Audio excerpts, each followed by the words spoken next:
Yes, you saw the thumbnail. Don't lie, that's why you clicked on this video. Spider-Man Brand New Day touched me in more ways than you might initially think. And I don't know, maybe one of those ways was Spider-Man himself popping out of the screen and, you know. No, not like that! Anyways, I saw Spider-Man Brand New Day the other day on Saturday. Jesus, this is 3 days in the sentence already. And first of all, that theater was packed. I mean, yeah, I went on opening weekend, not sure what I expected, but all the times that I was able to go were almost entirely booked out. And then walking into just the general hub for the theater, that had to have been the most amount of people walking out of the building that I'd ever seen at that place, and I can guarantee you that all of them saw Spider-Man.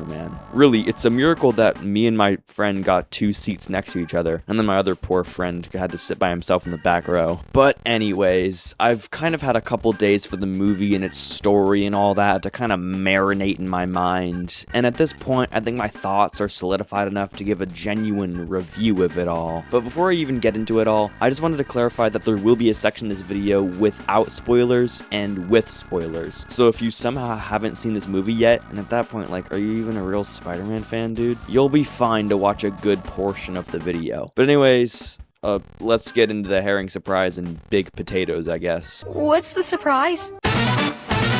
The first non-spoiler aspect that I really want to touch on is how this movie feels as a whole in terms of things like visuals. You've heard this a million times by now, but this movie looks incredible. It's no secret that the John Watts movies look not great. They kind of just look like every other MCU movie, and in some cases, especially in No Way Home, the shots look worse than, say, your Civil War. They were just so devoid of color and depth, and it made it much harder to truly become immersed in them when someone is very clearly standing behind a green screen with a bad CGI background. And while shots like this are still present in Brand New Day to a very small extent, it's much less noticeable when every other aspect of the visuals is gorgeous. The colors pop, they have saturation, and stuff like the time of day and environments are much more real, like you can actually reach out and feel them. It gives this movie its own visual identity and makes it stand out against the gray nothingness of the previous trilogy. And it's not just the visuals that aid in the overall experience, no. The sound in this movie is almost incomparable to any other Spider-Man movie. You can hear Spider-Man breathing and expressing through the suit as he's swinging. You can hear the rain pouring down on Peter, the wind when he's diving down the side of a building. The web sounds are a mix of old, iconic ones and some new too. It's just a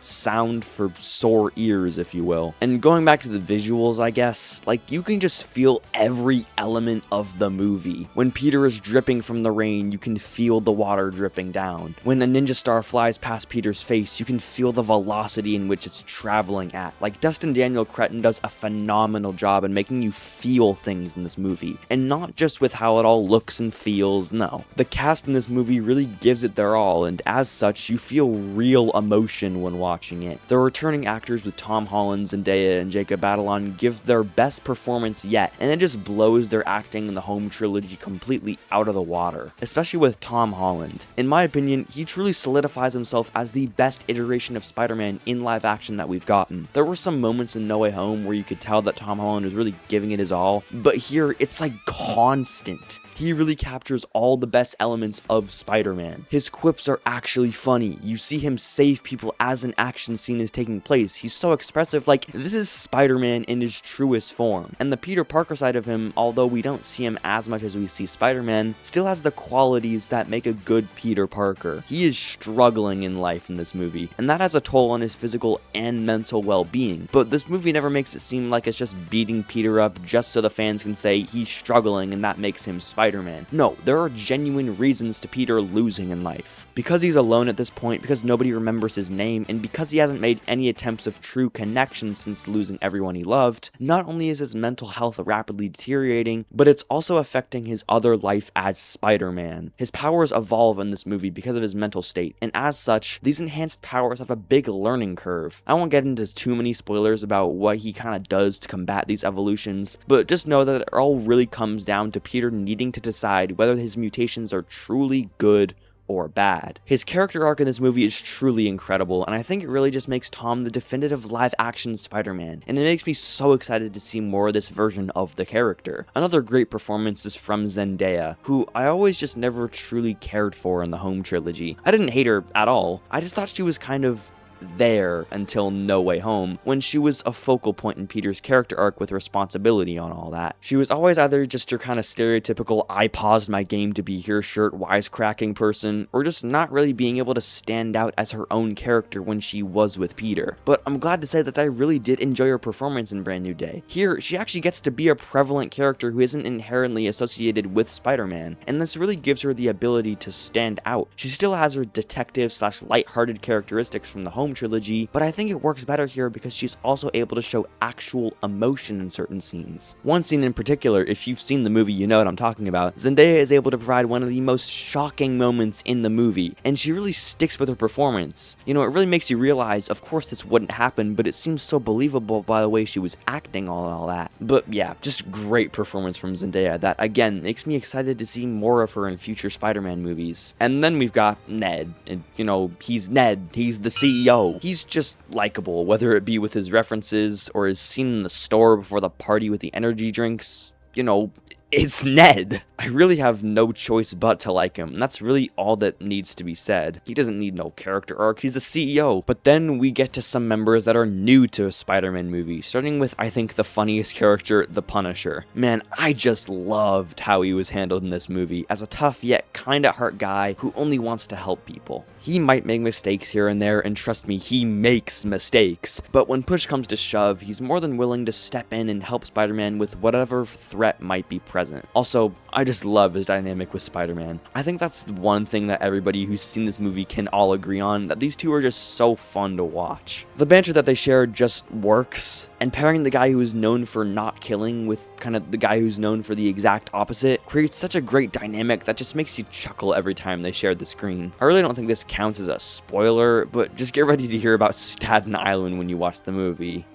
Probably doesn't make sense now, but, you know, it will. Then we've got Mark Ruffalo finally making an appearance in a Spider-Man film. You know, with two characters as iconic as them, you'd think they would have done this sooner. But I'm of course still glad that they brought back the Savage Hulk that we've been begging for since Endgame. And let me tell you something, that fight between the Hulk and Spider-Man was something special. Like, I haven't seen a fight that great since, well, probably Shang-Chi, funny enough, but not in a Spider-Man movie since Spider-Man 2. And while it might not go down as being nearly as iconic as the train scene, I still think it's a masterclass in spectacle and creativity. Like, there are some very creative shots here, which actually applies to the whole movie. But Bruce Banner as a character shares a very similar arc to Peter Parker in this movie, struggling to contain parts of himself that he deems bad, which doesn't end well for him. I was a little worried when the Hulk was announced for this movie, because I was really wondering how they would fit him into the story without making him seem like blatant merchandise advertising. But I'm very glad to say that his inclusion ended up feeling very natural, and he actually serves a purpose, that being to further Peter's arc of isolation and controlling certain elements of himself. But of course, Sadie Sink is in this movie, and she was also the character that was hardly mentioned in the marketing leading up to this movie. But of course, it was heavily rumored who her character would be, and for the sake of spoilers, if you've somehow managed to go this long without seeing that Steve Lacy clip, which props to you if you haven't, I know I barely avoided it before the movie even came out, I won't be touching too heavily on her role or character. What I will say though is that Sadie Sink has an incredible performance in this movie, and she was really one of the highlights for me. Now, the last thing I want to touch up on before going into the spoilers for this movie is the more Spider-Man-y stuff. You know, your web swinging and fight scenes, because these are just top notch. I already talked about how good the Hulk fight was, but in all honesty, the other fights are in similar caliber to that fight, and it's all thanks to the GOAT, Destin Daniel Cretton. I remember all the hype when it was announced that he'd be directing this movie. I remember all the posts talking about how we were going to be getting Shang-Chi level fight scenes in a Spider-Man movie, and I can confidently say that these fights matched, if not surpassed, the sequences in Shang-Chi. This is the most expressive Spider-Man has ever been while fighting. He flips, he tricks, he does everything that an acrobat like Spider-Man should do when fighting villains, and it's because of this that the bar for live-action Spider-Man fight scenes has been raised for the first time since 2004 with Spider-Man 2. The opening montage shows you what to expect in terms of action, and then it just blows you away with later fight scenes. Specifically the fight with the hand, I mean, that was just amazing. And you can tell that they took a lot of inspiration from the Insomniac Spider-Man games when it comes to Tom's fighting style. Like, this dude was hitting finishers, doing that perfect dodge dive move, webbing people to the sides of buildings, using his webs to stomp on Scorpion, even doing that web blossom suit power move from the first game. That was cool. And the web swinging too, dude, it's just so peak. Tom's new swinging style is very clearly inspired from the Andrew Garfield movies, with Spider-Man using his webs and momentum to their full advantage to be expressive in midair.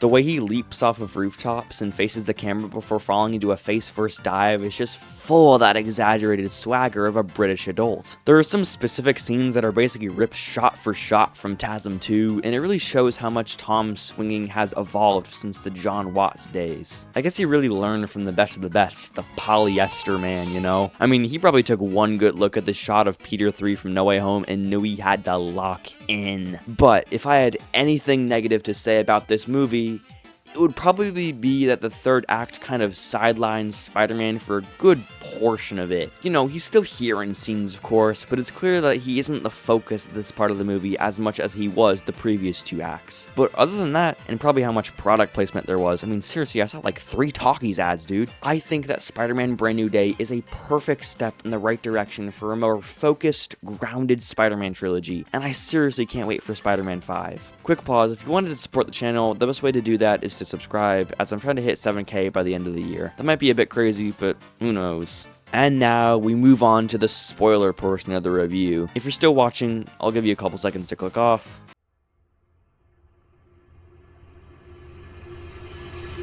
Alright, now that those people are gone, first off, wasn't expecting to hear Tame Impala of all people in this movie. I remember seeing a video talking about how cool it would be if some of Tame Impala's works was in this movie, like A Brand New Person, Same Old Mistakes, which actually could have worked, and I thought, yeah, that'd be pretty cool. I didn't think they'd actually do it. To be honest, I didn't even know it was Tame Impala when that beat first hit, because I'll be honest, I'm not the biggest fan of his new album. I'm more of a Currents and Lonerism kind of guy, you know? But I thought to myself, hey, this sounds familiar. Then I heard I Had with that iconic voice effect, and I just turned to my friend who's also a Tame Impala fan, just mouth hanging open, eyes wide, looking at that one Family Guy clip. What? But yeah, pretty cool stuff. You've also got songs from artists like Bad Bunny, Steve Lacy, and TV on the Radio, which I was not aware of their game until that opening montage. Speaking of that opening montage, that might just be the best opening scene in the Spider-Man movie ever. I've seen some people make the arguments that TASM 2's is better. Those people have got to be the biggest LARPers on planet Earth, because if you actually knew that TASM 2 opened with Peter's parents dying and not Andrew Garfield swinging and neglecting a truck ramming into cars just to aura farm, I don't think you'd be saying that. I swear, some people just watch clips on TikTok and just assume they know everything about the movie. Yeah, dude, my favorite characters from TASM 2 are Polyester Man, Wednesday with Me Please Woman, and you're a fraud Spider-Man guy. But back to the actual movie that this video is about, and this opening montage is just so great. Albeit, there are some parts you could just tell were supposed to be longer, but were probably part of that 35 minutes of the original cut that were scrapped, like the fight with Tombstone. In one shot, Spider-Man webs him, and the next time we see the confrontation, Spider-Man's already kicking Lonnie off the building. I did really like the piano joke, though. That got a chuckle out of me. That's the other thing, too. Peter's quips in this movie, well, for one, he actually makes quips, but they're actually funny, too. He feels like a more traditional, wisecracking Spider-Man, which is a pleasant surprise after his best joke in the Home trilogy was in Homecoming, during that bank robbery scene. What's up, guys? You got your PIN number? I also like how Tom Holland puts on more of a New York accent. It really shows how not only Tom has evolved as an actor, but also how Spider-Man is becoming much more connected with New York and the people inhabiting it. And I'm also glad that New York actually feels alive again. This is something that has been missing since The Amazing Spider-Man 1 with the crane scene. It's just so nice to see the people band together to lift Spider-Man up when he's at his lowest, as he's done the same for them. You can tell that Spider-Man has earned the people's respect and has solidified himself as the beloved superhero that every audience member knows he is. But I guess I should touch up on the story, which actually subverted my expectations in multiple ways. I thought by the way they were filming the tank that it'd be the big villain in the movie or something, but as it turns out, it's right after the opening montage. And what needs to be said about it? It's a great scene that sets up not only the dynamic between the Punisher and Spider-Man, You talk about that Staten Island bullshit again. Nah, well, you said it, not me. but also is the catalyst for the whole mind control villain mystery. As it turns out, the person piloting the tank was just some random lady being controlled by the mystery villain. Also, Scorpion being moved to a maximum facility prison, Spider-Man 2 PS5 reference! After this, Spider-Man goes to Yelena to ask about this strange mind control person, which leads to probably the most controversial scene of the movie, strangely enough. Basically, Yelena's in a bath and Spider-Man has to get in to get information out of her, which all really boils down to big potatoes and small potatoes for some reason. And this leads to some people thinking either A, this was an excuse to show both actors off and that Yelena was in the wrong for telling a person she didn't know the age of to get in a bath, or B, this was an excuse to show off both actors and it was also pretty funny. I personally was a bit of both. Like, yes, it was very unnecessary for Spider-Man to get in a bath with someone who, let's be honest, didn't have any clothes on. But like, we also got this Spider-Man feet sticker on TikTok, which is hilarious. So it all kind of cancels out. I still would have preferred a scene where Spider-Man actually goes to the New Avengers' tower to meet Yelena. Maybe we could have seen some Bob or something, but it is what it is, I guess. The one big thing that came out of this scene is the presence of VMAX, which is what the villain...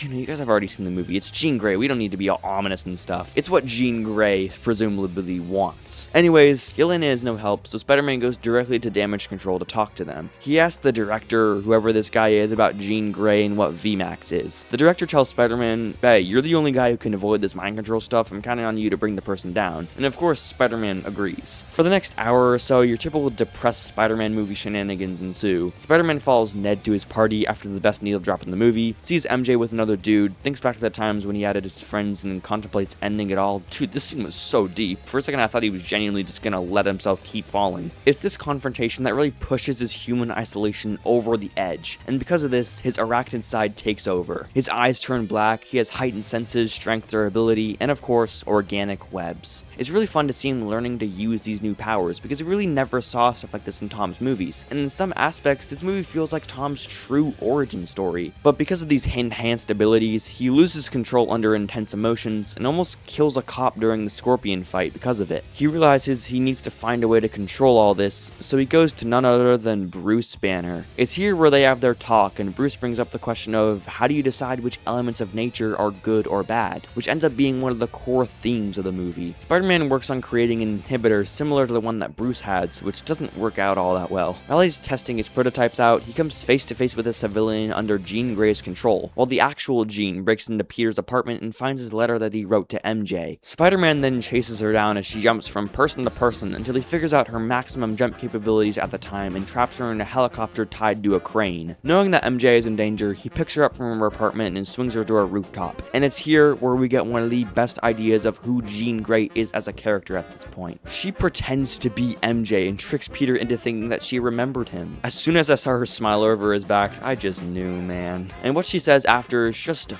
gut punch. After Jean finally leaves MJ's body, Spider-Man takes her to Frank's home, and we of course get more banter between them. Aren't you sick of this story? Staten Island. Nah, Staten Island. I'm gonna be quoting that for as long as I live, I swear. Frank eventually lets them in, and Spider-Man realizes that Frank has all the equipment he needs to make another inhibitor. Peter and MJ have a nice conversation about their personal lives. MJ eventually helps Peter finish his next prototype, which, surprise surprise, actually works this time. But she warns him that, hey, this might not be a good idea, which again brings up the theme of determining which aspects of a person are good or bad. Then they fight the Hulk. We're fighting the Hulk. Yeah, whip his ass. Punisher. Somehow the Hulk calms down when Spider-Man tells him that he's Peter, which might be referencing that one now iconic panel, but I just think it's the Hulk himself seeing that he's hurting people who are supposed to be his friends, and he backs down. And then we don't see him again for the rest of the movie. Jean Grey is captured with an inhibitor on her, which unintentionally creates the inhibitor collars that are commonly used to suppress a mutant's powers in the X-Men stories. Thanks a lot, Spider-Man! Yo, Jonah might have been right. Peter heads back to Frank's home, where MJ is waiting with his letter to her in her hands, which leads to the most emotional scene in the movie, in my opinion. She tells Peter that the spell worked. She doesn't know him. She doesn't remember all they've been through together. she doesn't love him. And if this isn't the most lonely, depressed Spider-Man moment that I've seen in a movie like this, then I don't know what is. But I just love the approach they took this plotline in. They could have took the easy way out and had certain word or memory unlock their past memories, but now Peter needs to rebuild his relationships with Ned and MJ from the ground up, but it'll just never be the same. And that is the infinitely better option than Peter just walking up to them, saying the magic word, and everything going back to normal. When Peter drops MJ off at her apartment, she asks him to come inside to hang out with Ned, and then we get the most wholesome part of the film. Spider-Man and Ned building Lego, making references, showing that they were best friends, all while MJ draws a picture of them. It's such a great scene, dude. It gives us that classic Peter, Ned, MJ friendship dynamic without taking the easy way out, and it just works so well. But then Peter realizes that the director of Damage Control lied to him about Jean Grey, so now he has to take on his responsibility as Spider-Man again and take Jean back. And then the whole start of the third act is centered around Jean Grey and how her sister was captured. Like, I get it, it builds her character, but there were so many other ways to do this without excluding Spider-Man from the mix. They could have done something adjacent to the PS4 games where Spider-Man sees Damage Control footage of Sarah Grey being captured, or they could have showed brief flashbacks of the scene before fully revealing it, like they did with the Aunt May scene. But anyways, I'm getting kinda tired. It's midnight right now when I'm writing this. I'm tired, boss. Jean realizes that VMAX was just the name of the vent that was above her cell, meaning Damage Control killed her sister. Her powers evolve in this moment, and she freezes the entire rest of the city. Talk about a JoJo's reference, am I right?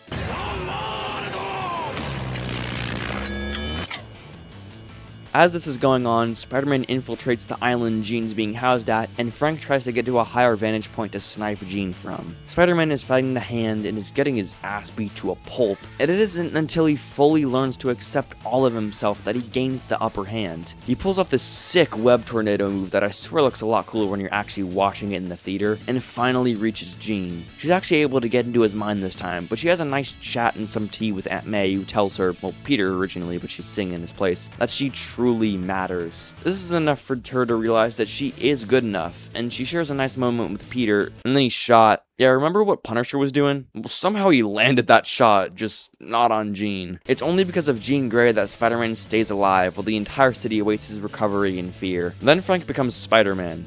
Oh, that's not false information, you can see it right there.